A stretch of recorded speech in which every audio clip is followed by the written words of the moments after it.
Mixed mornings with Brig and Lehmo. Mix 1011. Hey, what are you doing? I was just looking at your boat. Sorry if I scared you. You don't scare me. Okay, well, I'm very, very excited to be in a hotel suite with you, Zac Efron. Do you remember me? Now, we met, I'm sure you do. It was in the Sofitel in Melbourne a couple of years ago. A couple of years ago, it must have been for hairspray. It was for hairspray. Yes, yeah, okay, Remember? yeah, it rings a bell. Absolutely. How you doing? Because you wouldn't have done many interviews since then. A few. I bet. Yeah. Hey, congratulations. Thank you. Love the film. Full-on tearjerker. Yeah. How do you get the tears? What do you think about to get the tears happening? You know, it's for this movie. I was sort of in the context of the character.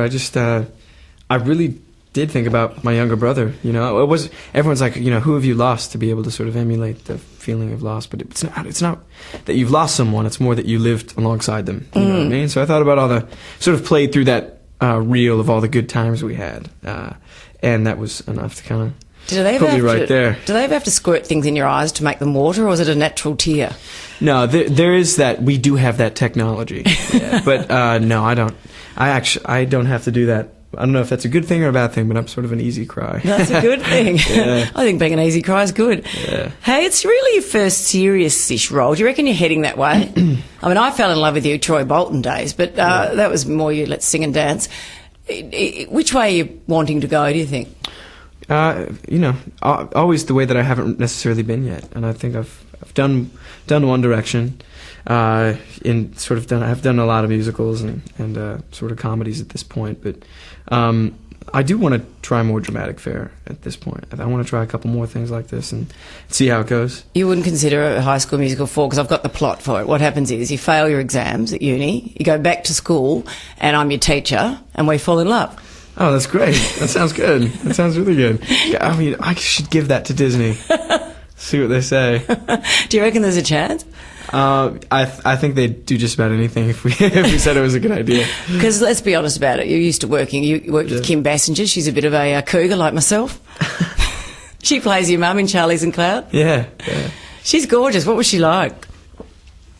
Just incredible. I made the mistake of watching all of her movies just before I met her, you know, so that's something you shouldn't do for the future. Just go with what you know. And I had seen several of them, but I sort of rewatched them all. So she was sort of like stepping directly off the screen and into the trailer next to mine. Yeah, and I was like, wow, and she's a bit raunchy in some of her former movies too. Yeah, well, in like the best way. Yeah, like she's so beautiful.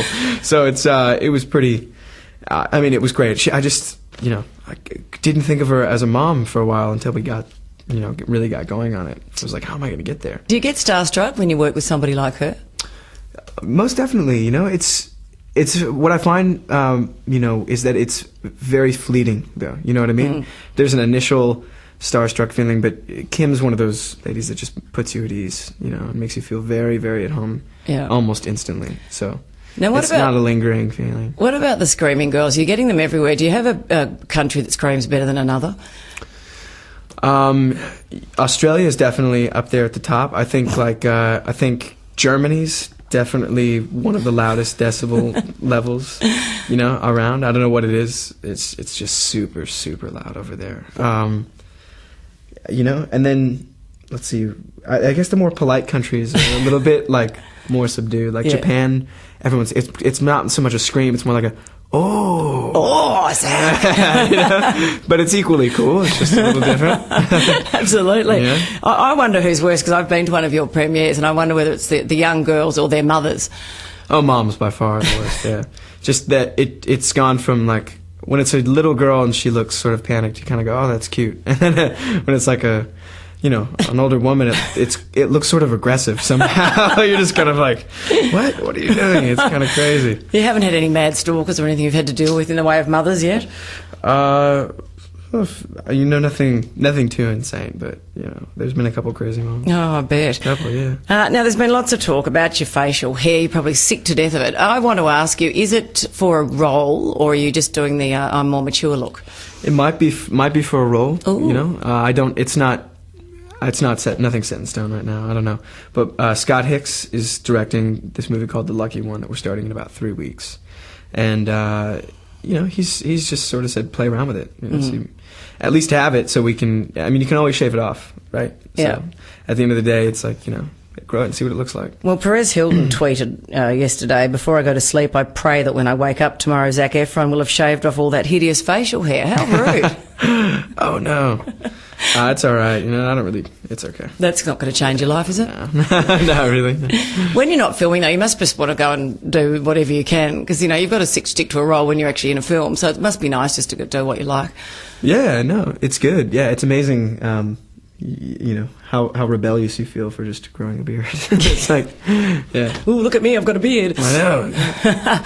Now, I wondered what you thought of the Twilight franchise, and if you were ever in it, would you be Team Jacob or Team Edward, a vampire or a werewolf? I'm not sure. I've based on the first movie, which is the one that I've seen. I think, I'd probably be Team Edward, I guess. Yeah. But that's just because werewolves haven't really happened yet. So I don't know.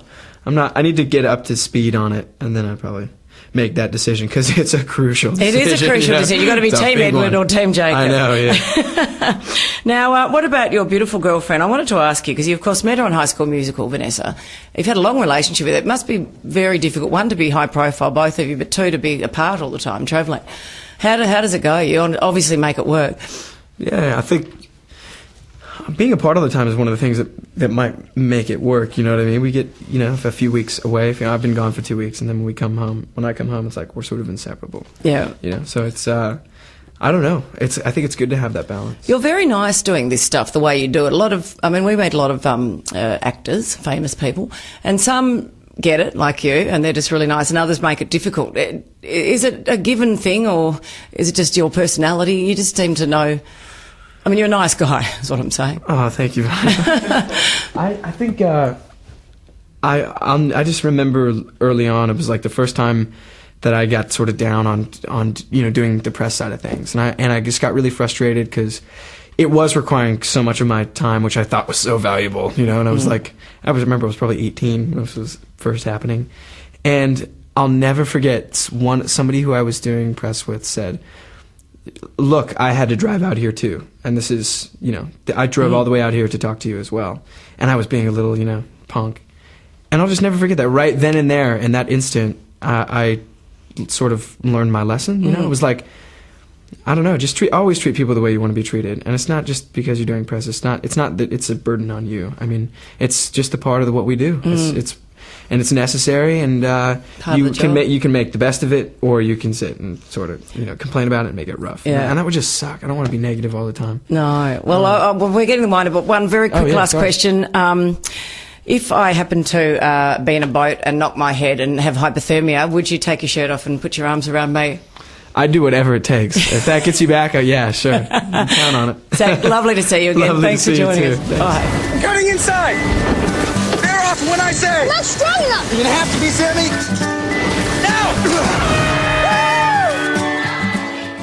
Now. Melbourne's tasty new breakfast. Brig and Lehmo. Mix 1011.